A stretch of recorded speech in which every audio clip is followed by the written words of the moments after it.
जय हिंद दोस्तों, welcome to my YouTube channel engineer Guru. तो कैसे हैं आप लोग? आई होप सारे अच्छे होंगे।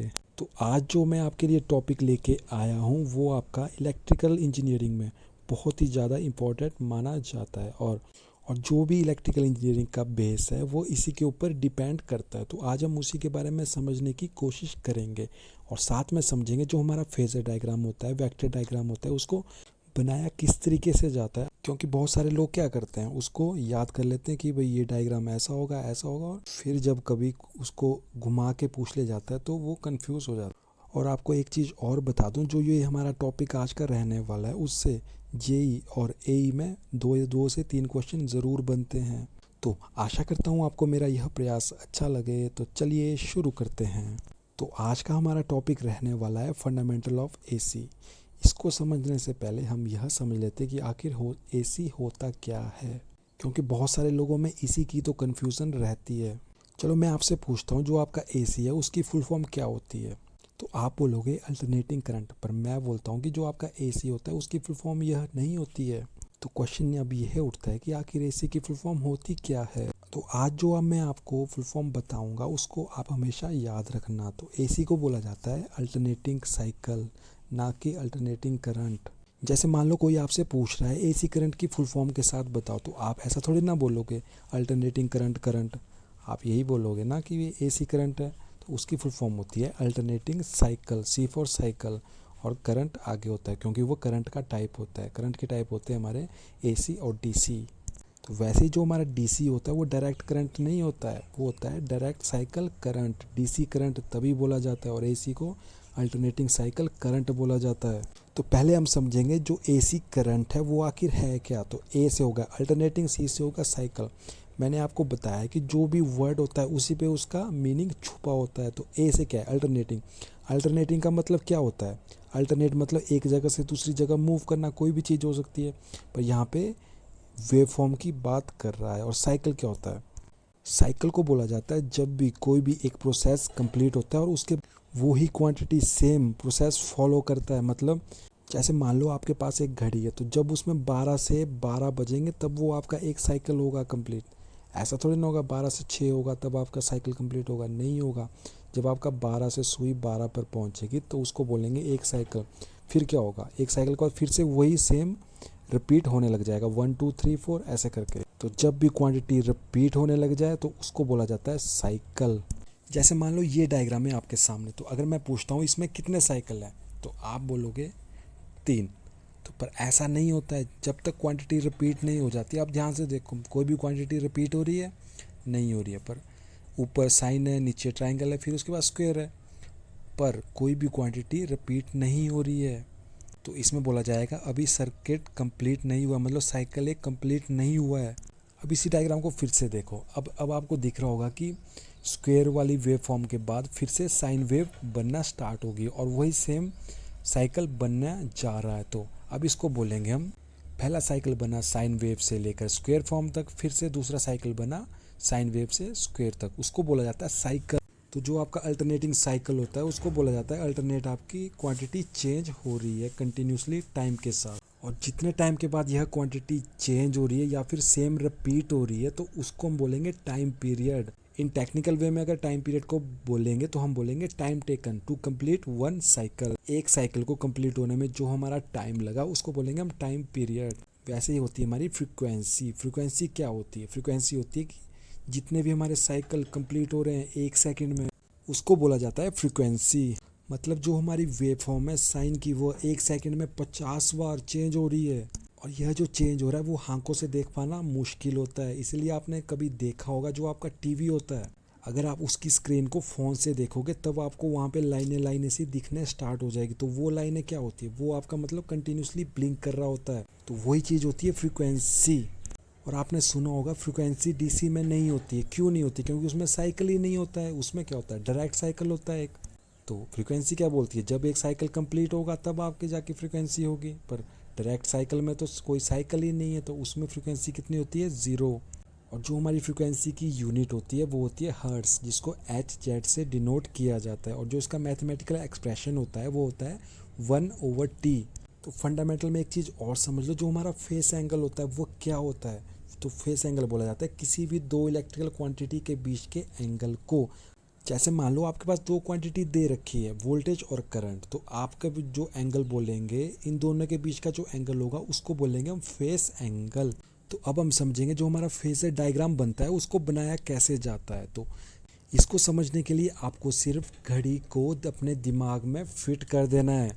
तो इसको हम समझने की कोशिश करेंगे घड़ी के साथ। तो जो तो मान लो आपके घर वाले आपको बोल रहे हैं कि आप अपना काम 1 से 2 बजे के बीच ख़त्म कर दो, 2 बजे के बाद तभी आपको फ़ोन चलाने को मिले। पर भाई साहब आप तो हो बहुत तेज़, आपको तो चलाना है जल्दी फ़ोन। तो आप क्या करोगे, आप 1 बजे की जगह 12 बजे अपना काम स्टार्ट कर दोगे और 1 बजे तक ख़त्म कर दोगे। मतलब कि आपने उस काम को अपने निर्धारित टाइम से पहले स्टार्ट कर दिया और उसको ख़त्म भी कर दिया। तो जो आपने पहले स्टार्ट कर दिया उस वेक्टर में बोला जाएगा लीडिंग। क्या बोला जाएगा, लीडिंग। आपको तो जल्दी काम करके फ़ोन मिल गया, पर जो एक दूसरी फैमिली है उसमें उसके पेरेंट्स बोलते हैं कि काम को 3 बजे स्टार्ट करना है और 4 बजे ख़त्म करना है, फिर आपको फ़ोन मिलेगा। पर वो बंदा है भाई साहब लेजी इंसान, वो बंदा 2 बजे सो गया और सो के उठता है 5 बजे। तब वो अपना काम स्टार्ट कर रहा है 5 बजे और 6 बजे ख़त्म कर रहा है। तो उसने एक्चुअल में किया क्या, अपने जो उसको निर्धारित टाइम दिया गया था उसने उस टाइम के हिसाब से क्या किया, लेट स्टार्ट किया ना अपना काम। तो लेट को ही फेजर में बोला जाता है लैगिंग। क्या बोला जाता है, लैगिंग नेचर। तो सिंपल भाषा में अगर हम समझें तो जो हमारा लीडिंग होता है वो होता है एक्चुअल टाइम से आपने कार्य को पहले स्टार्ट कर दिया, और जो लैगिंग होता है वो होता है एक्चुअल टाइम से लेट में स्टार्ट कर दिया। अब आप घड़ी को देखिए, जो 12 से 3 बजे के बीच का एंगल बन रहा है वो कितना एंगल बन रहा है, वो आपको दिख भी रहा होगा, वो बन रहा है 90 डिग्री। तो हमने पढ़ा है कि जब भी दो क्वांटिटी के बीच जो एंगल बनेगा उसको हम बोलते हैं फेस एंगल। अब मान लो मैं पूछता हूँ 12 से 1 बजे के बीच का कितना एंगल है, तो आप बोलोगे 30, 1 से 2 भी 30 और 2 से 3 भी 30। इतना तो आई होप आपको समझ आ गया होगा। तो अब हम इसको डायग्राम के हिसाब से समझने की कोशिश करते हैं। तो जो हमारा 12 बजे का था हमने उसको एक रेफरेंस ले लिया कि वो 12 बजे एक हमारे साइन वेव फॉर्म को बना रहा है, 0 पे स्टार्ट होके एक साइन वेव को बना रहा है और फिर 0 पे ही ख़त्म हो रहा है। तो अब समझो आपने काम को 1 बजे स्टार्ट किया, तो आपने क्या किया, लैग किया। लैग का मतलब होता है बाद में। तो आप उस 0 से आगे से उस ग्राफ को स्टार्ट करेंगे। इतना समझ आ गया। और वो जो हमारा ग्राफ स्टार्ट होगा वो होगा लैगिंग नेचर का। वैसे ही मान लो आपने 12 बजे से पहले ही काम को स्टार्ट कर दिया, मान लो 11 बजे, तो आप हो जाओगे लीडिंग इन नेचर। और मान लो 0 के 1 के बीच का एंगल है θ1 और जो 11 से 12 के बीच का एंगल है वो है θ2। तो आपको डायग्राम में दिख रहा होगा कि जो हमारा θ2 है वो कहाँ से स्टार्ट हुआ और θ1 कहाँ से स्टार्ट हुआ है। तो घड़ी के हिसाब से तो आपने उसको समझ लिया, पर जब आप क्वेश्चन को सॉल्व करोगे ना तब तो आपने रेफरेंस लेना है एंटी क्लॉकवाइज, उससे आपको बहुत अच्छे तरीके से समझ आ जाएगा। जैसे मान लो ये दो क्वांटिटी आपके पास दी हुई है वोल्टेज और करंट की, आपने बताना है कि आखिर लीड और लैग कौन कर रहा है। कुछ नहीं करना है, दोनों के क्वांटिटी के बीच में एक सेंटर लाइन ले लो और सेंटर लाइन को समझ लो यह बज रहे हैं 12। तो अब मेरे को बताओ कि पहले काम स्टार्ट किसने किया, कौन लीड कर रहा है। तो आप बोलोगे वोल्टेज, यानी कि वोल्टेज लीड कर रहा है। किससे लीड कर रहा है, करंट से। तो करंट क्या करेगा, करंट हमारा लैग करेगा। और जो इन दोनों के बीच का एंगल होगा वो होगा कि जो हमारी वोल्टेज है वो कितने एंगल से लीड कर रहा है करंट से, तो उसका एंगल को बोलेंगे हम थीटा। ये तो लिया आपने क्लॉकवाइज के हिसाब से, पर आपको मैंने बोला कि जो आपने रेफरेंस लेना वो एंटी क्लॉक के हिसाब से लेना, क्योंकि उसके लिए आपको ईजी रहेगा समझने, क्योंकि आगे क्या है कि बहुत सारे कॉम्प्लिकेटेड डायग्राम होते हैं। तो देखो आपने एक चीज़ का ध्यान रखना है, जब भी आपने एंटी क्लॉक को रेफरेंस में लेना है तो जो फर्स्ट क्वांटिटी आएगी ना वो आपकी लीडिंग होगी और जो सेकंड में आएगी वो आपका करंट होगा। तो सेंटर के बाद एंटी क्लॉक चलो, तो आपकी फर्स्ट कौन सी आई है, वोल्टेज। तो वोल्टेज आपका लीड करेगा और आई क्या करेगा, लैग करेगा। वो आपके ऊपर डिपेंड है आप किस तरीके से इसको समझते हो।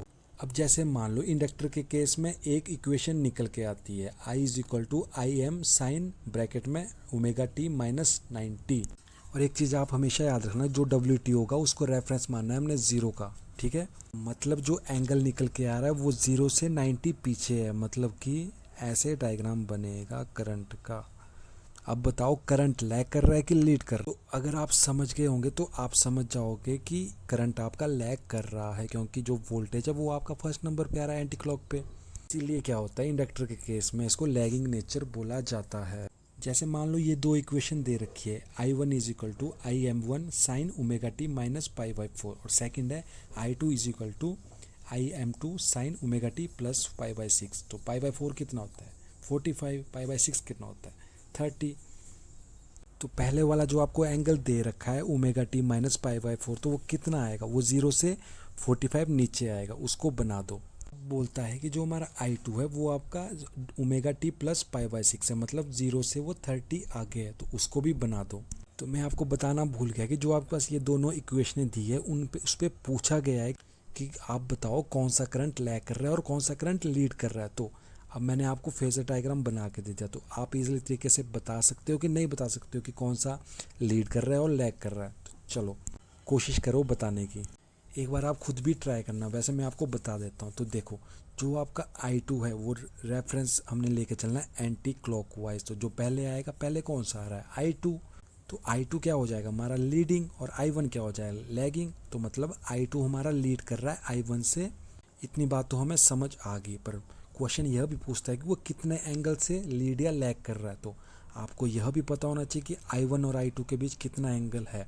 तो वो एंगल कितना होगा 45 प्लस 30 कितना बन जाएगा 75, यानी कि जो I2 है वो 75 डिग्री लीड कर रहा है किससे I1 से।